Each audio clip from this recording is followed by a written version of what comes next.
If you approach politics as this ultimate statement of identity, this sort of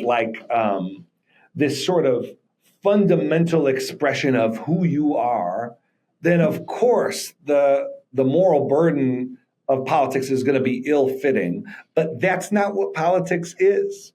Politics is contingent. It's mediated. And so these are the kinds of ideas I talk about in the book to hopefully right size and rightly situate the moral burden that people feel when they're entering the voting booth or thinking about politics.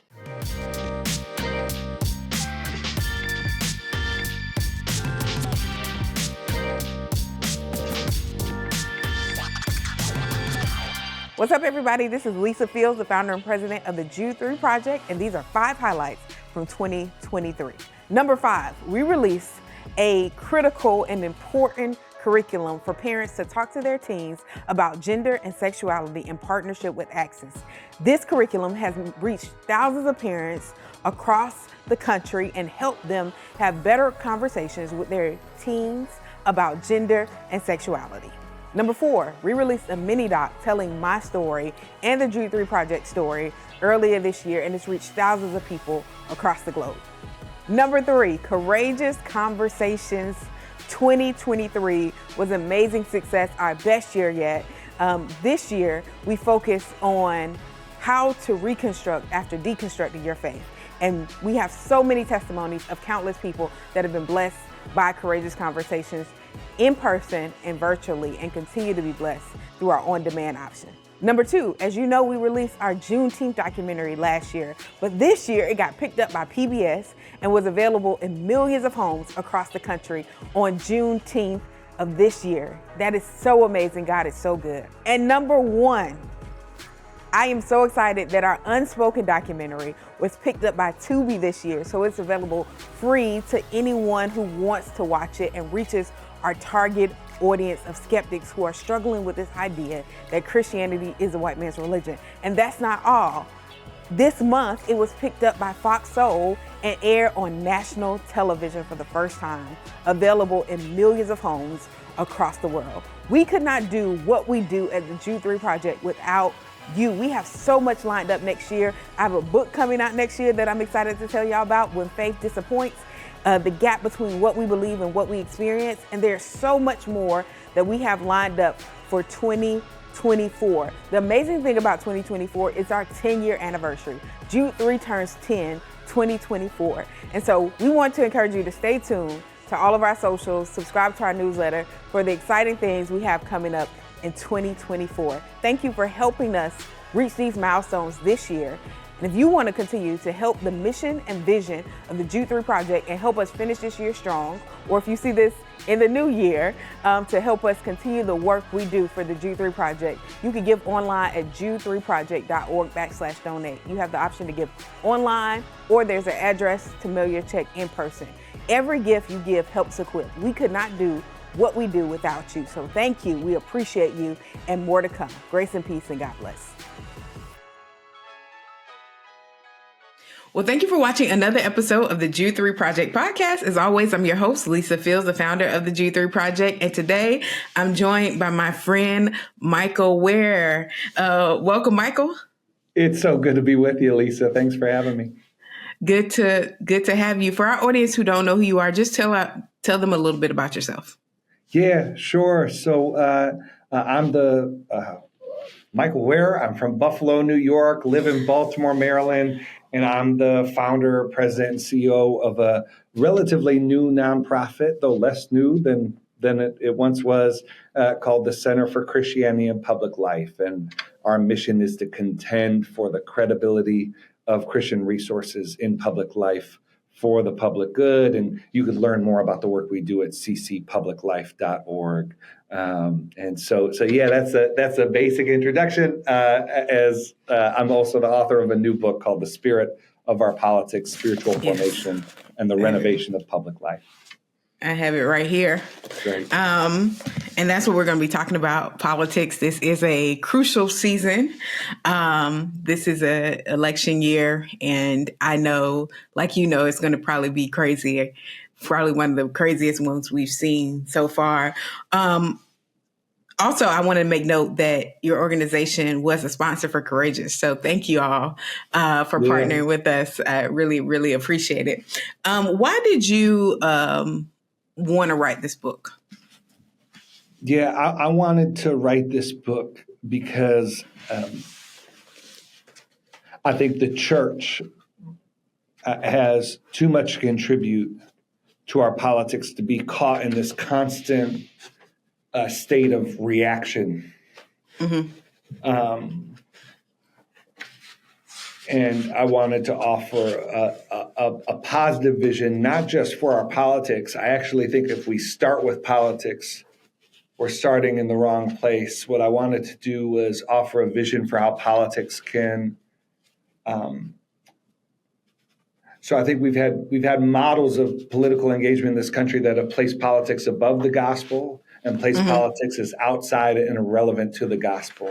When I think that politics needs to be situated for Christians as within and under the gospel. And so that's why I try to advance here. The book is based in the conviction that the kind of people we are has much to do with the kind of politics we have. And so that's what I flesh out in the book. Awesome. You talk about kingdom politics. Can you tell our audience a little bit about how, when you think of kingdom politics, what do you think about? Yeah. So everyone has a kingdom. God's kingdom is, as Dallas Willard talked about, God's kingdom is the range of his effective will, where essentially what he says to be done is done. But we each have our own little kingdoms, the range of our effective will, where basically what we say and what we will to be done is done. Kingdom politics is where we place those political actions which are within the range of our effective will under the jurisdiction of love, where we will the good of others through that which is within the range of our effective will when it comes to politics. And so that is what we're addressing. And what I'm trying to combat with that is I think this view that politics is somehow this area of life which is cordoned off from God. And one of the reasons I've been so thrilled and excited to have this conversation with you is these political conversations very quickly get back to questions of fundamental theology and what is our view of God and what is God's life like. And so what I try to advance in the book is this view that whole life formation, whole life discipleship is made incoherent if politics or any other area of life is sort of cordoned off from it. If we view Jesus as not up to the task of life in any sort of expression or sector or area. No, that's good. When I think about the political climate and I think about the options we have, it is the people like, it's like you're picking evil on both sides. That's how people think about it. The lesser of two evils. And so, but then we as Christians have to pick which moral issues that we put more value on to make our decisions. Yes. How do you flesh out that? Because then people that are on the more right think they're right just because you put a couple issues over the rest, and then people on the left feel right because they prioritize justice and social advocacy. How do we kind of think through that to where we're not just picking our pet issues, but thinking about the whole landscape? Like, because we live in that. I know that's a big question, but no, that's great. And so, in the book, I describe. So I think often when we think about what Christianity has to offer to our politics, we're thinking about sort of what is the Christian policy position on this issue, or who is the Christian candidate?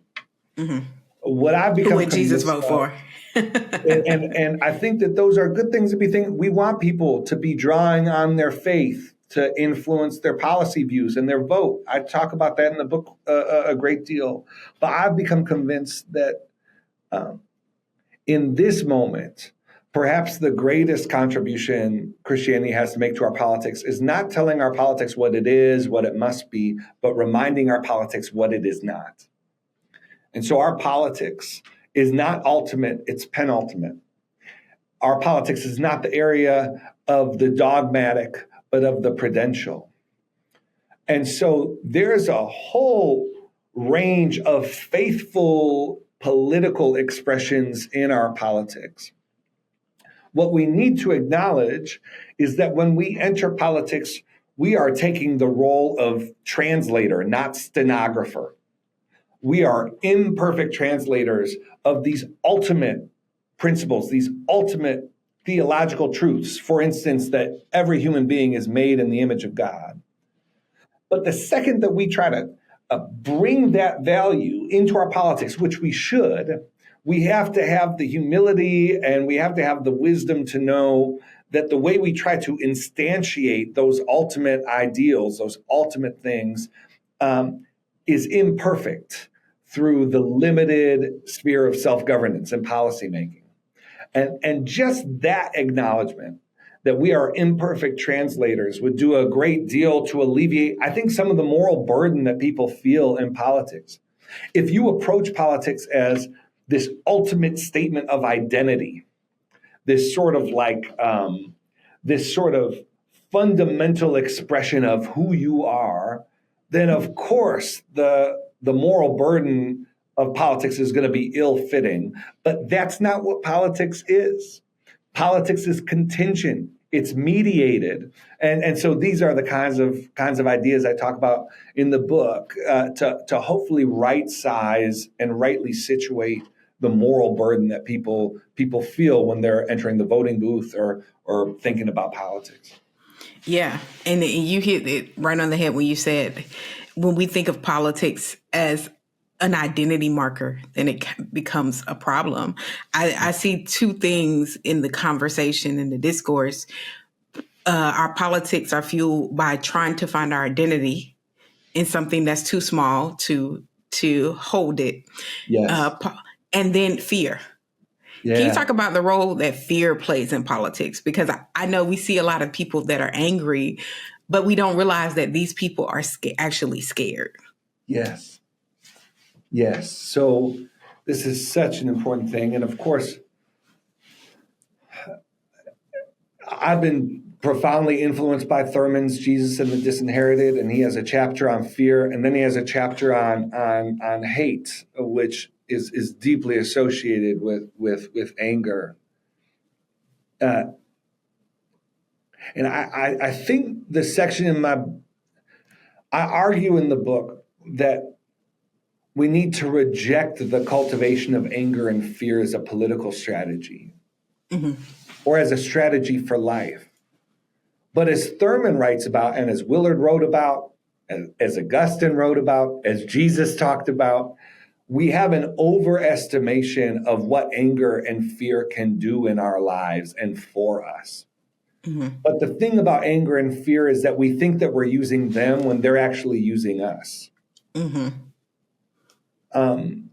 Thurman writes about the sort of creative energy that anger in particular gives to folks. And there is this sense that anger can serve as a fuel, but it's actually corrosive. Fear, we have I use words like contempt very rarely, but I think one of the things that I do have contempt for, and maybe I'm not right to use that strong of a word, but I think that one of the things that's destructive is that we have actors in our politics who cultivate fear when they know it's not necessary. So it's one thing to think that there are real circumstances in which fear is justified, and we certainly have, if not justified, we have things that one could rationally be fearful about. But our politics is full of fear mongers, people who cultivate fear because they think if people are fearful, that it will be they could move them in a direction that is helpful for them politically. And that's not just destructive to our politics, that's destructive to people's souls. And so, I think that we need to reject a politics of anger, a politics of fear, which is not to say that we should not be compassionate towards those who are angry and fearful. But yeah, I'd love to talk about this more, but I hope that sort of unwraps the conversation a bit. Yeah. Yeah. Because when I think about, I always tell people, anger, when you're angry, you're easily manipulated. Yes. And like you said, anger gives you this sense that you're in control, but you're actually it's easy to manipulate an angry person than it is to manipulate somebody that's calm. Because when you're angry, your reason is kind of out the door. Yes. And so you're just fueled by solely your emotion and your fear. And so anger is, they always say, a secondary emotion. It comes from unmet expectation, disappointment. And so it's like, what is the pain underneath? Because we always see people angry, but I really want people to see in this, what I think is needed just in our Christian space now, is to see beyond what people present initially. I would say this in apologetics: people's first question is not their actual question. It's usually some pain that gets them to, I don't believe in God because of science. But if you unearth and listen to them, there's some pain underneath. In the same way with people's anger, there's some pain underneath. But if you're so scared or off put by the anger and emotion, you'll miss that this is a human being that's probably in pain. Yeah, completely right. And, the conversation of anger and fear in the spirit of our politics is in a chapter that's based on Dallas Willard's book, The Allure of Gentleness, which is actually his book about Christian apologetics. And I apply Willard's approach to Christian apologetics as a way of thinking about how Christians ought to and can show up in public generally. And Willard talks about, and I've heard you speak about this as well, sort of this misguided conception of apologetics as sort of the ministry of winning arguments. And sort of the ministry of sort of like beating people into submission. But when Willard approaches apologetics as an act of loving service, that those who engage in apologetics, it's a helping ministry, he says.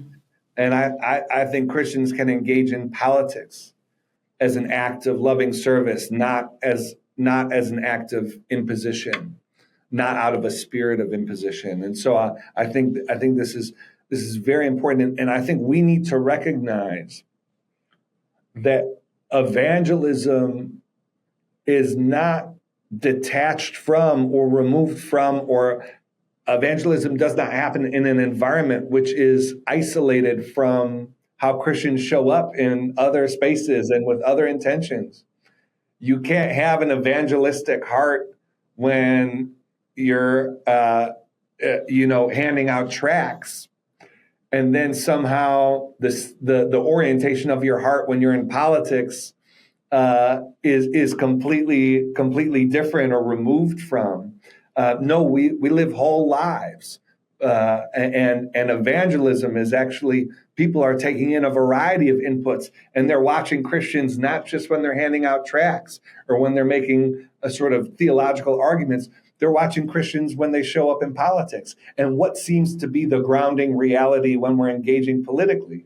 And if the grounding reality when we're engaging politically isn't the grounding reality when we're walking them down Romans Road, they're going to pick up on that. And I think they do. Yeah. I saw an interview with Mary Jo Sharp. She was being interviewed for Christianity Today article on nuns. And she talked about, when I saw what she wrote, what she told the person that was interviewing her comment, it was like, man, that's what I've been saying.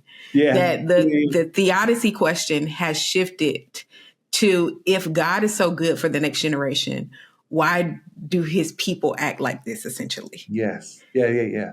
If he's so transformative, why are people behaving this way? And so it's not, if God's so good, why did he let this suffering happen? It is, right. If God's so good and so powerful and so transformative, why are his people still behaving this way? And that speaks to what you're articulating about how you show up in the public square. It's not just about what you can communicate, that you can actually give people evidence for the resurrection. If you don't live, I always say this, if you don't live under his lordship, what's the point of you being able to argue about whether he resurrected? Like, it has to be some transformative power. And the next generation is looking to their parents in particular, because I get parents all the time saying, hey, can you help me? My kid doesn't want to be a part of the church. And I always tell parents, sometimes the number one obstacle to your child being a part of a church is the way you behave. Yes. And they often don't want to hear that, but it is actually the truth. People, many young people are turned off by the way their parents engage politics. Yes. And can you speak to that? I know you all are doing some work around high school students and helping shape the minds of the next generation politically. But do you see that as an obstacle for the next generation looking at the generation before, thinking, I don't want to be a part of this faith? Yes. And I think we have new data, to your point, to go to that. This book, The Great Dechurching, has an entire chapter on parents, their relationship to their children, and the top 5 reasons that children,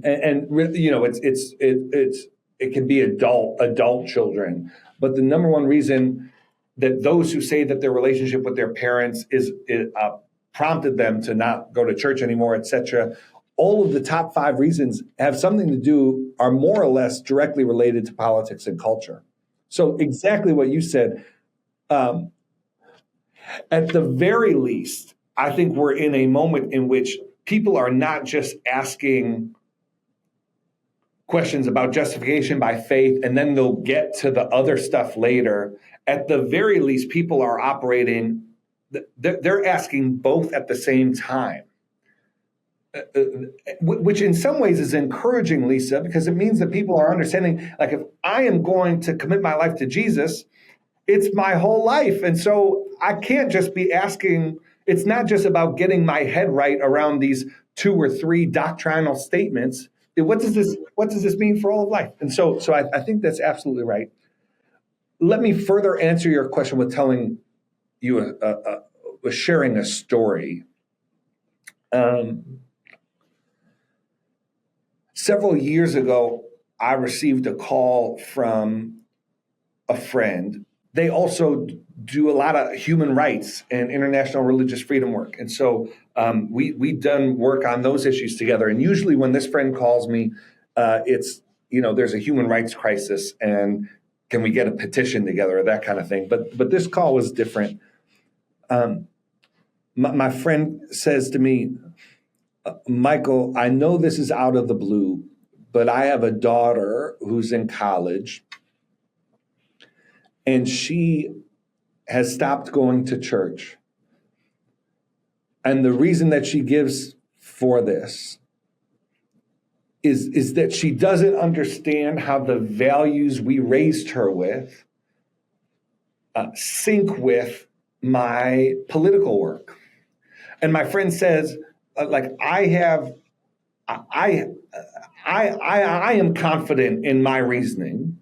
I believe I know my friend to be a faithful person. We may disagree politically, but they have a logic. They have a faithful logic they're using. But my friend said, like, my daughter doesn't buy it. And so she said, Michael, I was hoping you would spend time with her because I want her to meet a faithful, small O Orthodox Christian who just happens to have a different approach to politics than her parent. And then Lisa, this was the thing that got me. My friend says, Michael, I no longer care so much about the future of my daughter's politics. I just want her to start going to church with her family again. And to me, that was one of the saddest, but also most hopeful conversations I'd had in a long time. And as I go to Christian colleges and as I talk with folks around the country, as I know you are too, there are so many people who are waiting to hear that from their parent, who are waiting to hear from a loved one in their life that they would prefer to lose on their political ambitions if it meant that their loved one might draw nearer to Jesus. And that is where many people are. And that is something we need to address as the church and in our own hearts. Would we be willing to sacrifice some gain in politics if it meant we might draw nearer to Jesus? Mm-hmm. No, I think that's a helpful story. And when I think of that, I think about like, I can imagine for folks who are, pro Donald Trump to have their kids thinking, hey, the values that you raised me with seem to go out the window for your political aspirations. That's blatant hypocrisy, right? Yeah. And saying this is incongruent and this seems convenient based on not that your commitment to your political ideology trumps your allegiance to Christ. And so you really don't have a leg to stand on. And then you have people lying about January 6th and then all the things that go along with that, lying about what's happening, what the election results, thinking that Biden wasn't elected. And so you have all of this false information that people believe. It seems like a strong conviction. It is very interesting to see people very convicted, have a strong conviction about things that are not true. Like, they're making up fake news. And it's just like, how do you think your kids will want to be a part of this faith? How do you think the world, why do you think this is a faithful witness to the world? And I always tell people apologetics is more about being asked questions than giving an answer to questions. Apologetics comes from 1 Peter 3:15, but Peter is saying that you have lived such a distinct life that people ask you about your faith, and then you should be able to articulate it. But your life should be so distinct, so countercultural that it's like, man, what makes you different? Yes. But we never get those questions because we don't actually live different than the culture. But we impose our answers when people aren't asking us questions. Yes. And so it is very interesting to be in this culture, to be in this political sphere. And it also is what I also want to ask you is, how do we help people see truth with an algorithm that is pressing their agenda? Because we're like, share the truth. And it's really, I was having a meeting with a guy, One America. Andy. Yeah. And we were talking about how the algorithms are so different. So one person could be getting all of these things and they're getting the perspective and they have a conviction based on the perspective. And then another person has a very curated algorithm. And so both sides are well read. They're just real well read on their perspective. So when they come to the table, they're like, how can you believe this?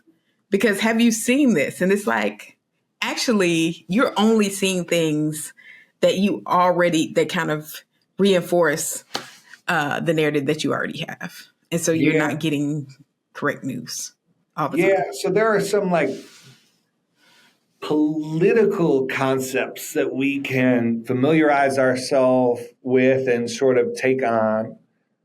Generally, it's safe to assume that if there's a contested issue in our politics that hasn't been solved, it's not because it's a direct contest of good versus evil, but because there are competing valid interests at play. Now you might assess those valid interests and say, well, one set of interests is more important to me or more important from a principled level than others. But too often, I think we buy the arguments of advocacy groups whose job is to make the best case for their argument and make those who disagree look as at least this is the conception that they take of their jobs, and make those who disagree look as awful and as ill motivated as. So, like we should understand that when we approach our politics. So, in other words, if you feel strongly about an issue, one of the things that's an obligation is for you to actually seek out information for why people disagree with you. What are the positive arguments against the position you hold? And those won't always convince you to change your position. But what they can often do is help you sharpen your position and help you take account for different interests that are at play. So that there's a range of like political sort of political theory that we could talk about. But I want to talk just briefly about spiritual disciplines. There are a range of spiritual disciplines that can affect this situation and problem you're discussing. Silence and solitude, I think, are essential disciplines for our time. We are being bombarded with motivated messages and appeals, and idols. But what the disciplines of silence and solitude do is that they provide the opportunity for us to remember that we are more than just the sum of the various inputs that we're subject to on a regular basis. Willard says in solitude, you may find that you're reminded that you have a soul that is, again, not just sort of an amalgamation of all the various things vying for your attention. And silence and solitude can help right your view of God. And they could also help right your view of, I've found myself in silence and solitude, remembering, I can get wound up with all of these conceptions and ideas about people who disagree with me politically. But if in silence and solitude, I start to wonder if the people who disagree with me are actually what they have been depicted to be by the political forces and the media and all. You start to remember that other people have souls too, and we could use that in this moment. Yeah, I'm a strong advocate of silence and solitude. I have a very consistent discipline of centering prayer. Yeah. And that is such a helpful thing to kind of make sure your heart is purified and all those things. So I appreciate you sharing that. As we close, what would you like our audience to know about the spirit of politics that we might not have already discussed, and any final words, and how can people get in contact with you on social media? Yeah, so at the Center for Christianity and Public Life, we developed a discussion guide for churches, small groups, book clubs that will help help folks walk through the book in a way that opens the book up to you, and folks can access that at ccpubliclife.org/book. And I would just, this, I guess one thing I'd say is that the penultimate chapter of this book is addressed specifically to pastors and parents who I think have a special role in the formation of people.